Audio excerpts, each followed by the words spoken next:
कल इनको स्कूल बहुत जल्दी जाना था क्योंकि हर रोज़ ये करीब घर से 8:15 या 8:20 तक निकलते हैं और आज इनको 7:30 बजे तक वैसे तो या फिर बहुत ज़्यादा लेट हो जाए तो 7:45 बजे तक स्कूल पहुंचना था।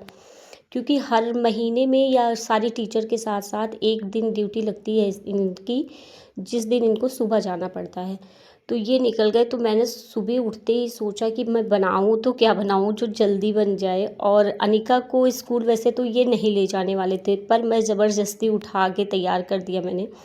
फिर मुझे कुछ समझ में नहीं आ रहा था, तो मैंने सोचा सेवइयाँ बना देती हूँ नमकीन वाली, जो दोनों को पसंद है। तो फिर मैंने सेवइयाँ बनाई नमकीन वाली, अच्छी सी बहुत अच्छी बन गई थी। फ़िलहाल अनिका को मैंने चखा के, क्योंकि सबसे ज़्यादा टेंशन तो मुझे अनिका की होती है कि खाएगी नहीं खाएगी। उसके बाद चना बॉयल किया।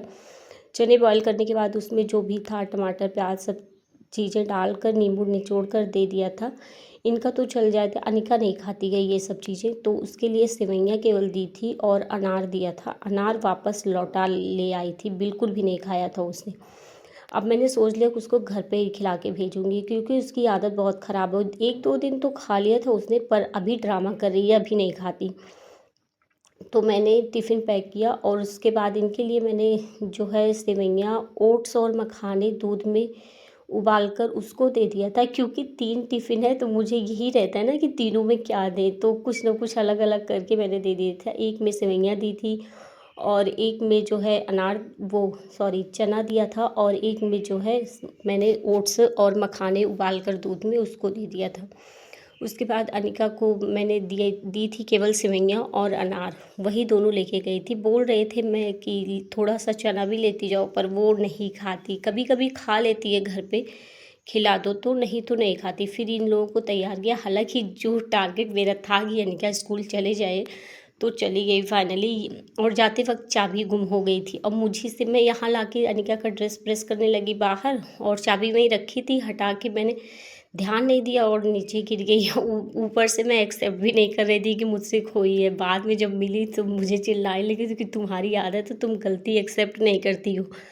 कई बार ऐसा होता है, क्योंकि मेरा फ़ोन भी गिर गया था, टूट गया था। और उसके बाद मुझे चिल्लाने लगी, तो मैंने वही कहा कि हो गलती हो गई, लेकिन इतने ज़ोर ज़ोर चिल्लाने लगी कि पूछो नहीं। तो उसी तरह कल की भड़ास थी जो आज चाबी पर निकली, कि बोल रहे थे गलती भी करती हो, एक्सेप्ट भी नहीं करती हो। उसके बाद फिर ये लोग स्कूल चले गए। स्कूल जाने के बाद मैं आ गई, अपने काम में लग गई। एक-एक चीज़ें जो इधर-उधर बिखरी थी रखी। उसके बाद भी मुझे काफ़ी सारे काम करने थे, क्योंकि झाड़ू वगैरह सब कुछ लगाना था। सबसे पहले मेरा टारगेट होता है कि मैं कपड़े सारे समेटूँ। कपड़े समेट कर सबसे पहले मैं भिगो देती हूँ, उसके बाद आगे का काम करती हूँ। क्योंकि साबुन लगाने में हाथ दर्द करने लगता है, बहुत ज़्यादा कपड़े होते हैं तो एक-एक कपड़ा जो मुझे समझ में आया सारा लिया। उसके बाद सोफ़े के चद्दर बार-बार इधर-उधर हो जाते हैं, कितना भी करूँ। तो फिर वो सब सेट किया, एक-एक कपड़ा सारा इनका लिया। और ये जो है नहाने के बाद अनिका लपेटती है, तो इसको मैंने यहीं पे, पंखा चल रहा था तो यहीं सोफ़े पे डाल दिया, क्योंकि अभी मौसम इतना ख़राब है, धूप हो नहीं रही है।